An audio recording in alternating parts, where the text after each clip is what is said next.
شروع اللہ کے نام سے جو بڑا مہربان نہایت رحم والا ہے۔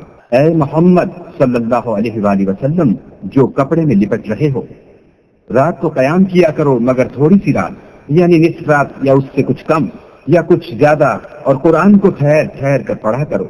ہم ان قریب تم پر ایک بھاری فرمان نازل کریں گے۔ کچھ شک نہیں کہ رات کا اٹھنا نفس بہیمی کو سخت پامال کرتا ہے، اور اس وقت ذکر بھی خوب درست ہوتا ہے۔ دن کے وقت تمہیں اور بہت سے شغل ہوتے ہیں، تو اپنے پروردگار کے نام کا ذکر کرو اور ہر طرف سے بے تعلق ہو کر اسی کی طرف متوجہ ہو جاؤ۔ وہی مشرق اور مغرب کا مالک ہے، اور اس کے سوا کوئی معبود نہیں، تو اسی کو اپنا کارساز بناؤ۔ اور جو دل آزار باتیں یہ لوگ کہتے ہیں ان کو سہتے رہو، اور اچھے طریق سے ان سے کنارہ کش رہو۔ اور مجھے ان جھٹلانے والوں سے جو دولت مند ہیں سمجھ لینے دو، اور ان کو تھوڑی سی مہلت دے دو۔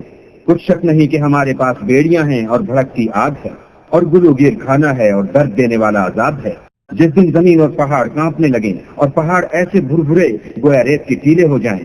اے اہل مکہ، جس طرح ہم نے فرعون کے پاس موسیٰ کو پیغمبر بنا کر بھیجا تھا، اسی طرح تمہارے پاس بھی محمد صلی اللہ علیہ وآلہ وسلم رسول بھیجے ہیں جو تمہارے مقابلے میں گواہ ہوں گے۔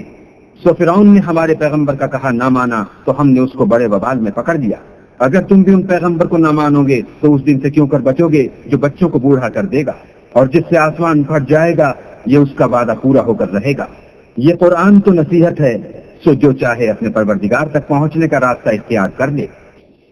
تمہارا پروردگار خوب جانتا ہے کہ تم اور تمہارے ساتھ کے لوگ کبھی 2/3 رات کے قریب اور کبھی آدھی رات اور کبھی 1/3 رات قیام کیا کرتے ہو، اور اللہ تو رات اور دن کا اندازہ رکھتا ہے۔